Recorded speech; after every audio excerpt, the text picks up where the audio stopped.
हड़प्पा सभ्यता, Indus valley Harappa civilisation, हम उसकी बात कर रहे हैं। तो देखिए ध्यान से सुनिए, सबसे पुरानी जो सभ्यता थी वो कौन सी थी? सिंधु सभ्यता। हड़प्पा सभ्यता जो है वो सबसे पुरानी सभ्यता है। सिंधु सभ्यता के लोग जो थे वो भारत के मूल निवासी द्रविड़ लोग कहलाते थे। क्या कहलाते थे? भारत के मूल निवासी द्रविड़ लोग कहलाते थे। अब बात आती है कि सिंधु सभ्यता की खोज हुई कैसे, पता कैसे चला इसके बारे में। 1857 में कराची और लाहौर के बीच रेल पटरी बिछाने के दौरान जॉन ब्रंटन और विलियम ब्रंटन को दो प्राचीन नगर हड़प्पा और मोहनजोदड़ो के बारे में पता लगा। और इस सभ्यता का नाम हड़प्पा इसलिए रखा गया क्योंकि जब इन दो नगरों के बारे में पता चला, उसके बाद में जो उत्खनन का काम चालू हुआ, खोदने का काम चालू हुआ, पाकिस्तान के पंजाब प्रांत में स्थित हड़प्पा नामक स्थान पर पहली बार उत्खनन का खुदाई का काम चालू हुआ। इस वजह से इस सभ्यता का नाम क्या रख दिया गया? हड़प्पा सभ्यता रख दिया गया। ओके। हड़प्पा जो शहर था वो किस नदी के किनारे स्थित था? रावी नदी के किनारे स्थित था। जबकि मोहनजोदड़ो जो शहर था वो सिंधु नदी के किनारे स्थित था। चलिए दोस्तों, आगे अब हम बात करते हैं। उत्खनन के फलस्वरूप बहुत सारी जानकारी प्राप्त हुई जिससे इस सभ्यता के बारे में अनुमान लगाया गया। क्या लगाया गया? देखिए, तकरीबन 5000 साल पहले एक उच्च स्तरीय सभ्यता विकसित हुई थी, जिसकी नगर नियोजन व्यवस्था उच्च कोटि की थी।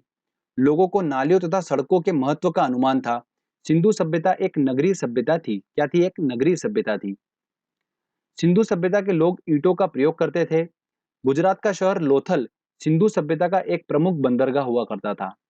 मोहनजोदड़ो में सबसे बड़ा भवन जो था वो कौन सा था? धान्यागार था। तो हमको ये नाम याद रखना है। आगे देखिए, विशाल स्नानागार ग्रेट बाथ के बारे में भी पता चला, जो कि कहां पर स्थित है? मोहनजोदड़ो में स्थित है। इसके बारे में पता चला। आगे देखिए दोस्तों, कांस्य से बनी नर्तकी की मूर्ति भी मोहनजोदड़ो से उत्खनन के फलस्वरूप प्राप्त हुई थी। उत्खनन के फलस्वरूप ये पता लगा कि सिंधु सभ्यता के जो लोग थे, उनकी जो अर्थव्यवस्था थी, उसकी ताकत क्या थी? कृषि और पशुपालन।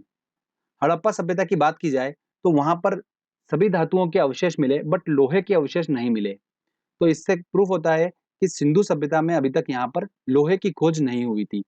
ओके। वो खेती किया करते थे, तो वो खेती के लिए जो हल यूज करते थे वो लकड़ी के हुआ करते थे। सिंधु सभ्यता के लोगों ने सबसे पहले किसका उत्पादन किया? कपास का उत्पादन किया। ओके। देखा जाए कि सिंधु सभ्यता का अंत कैसे हुआ, तो एग्जैक्टली में इस बात का अभी तक प्रूफ नहीं हुआ है कि सिंधु सभ्यता का अंत सिंधु नदी में आई बाढ़ की वजह से हुआ है कि वहां पर अकाल पड़ने की वजह से हुआ है।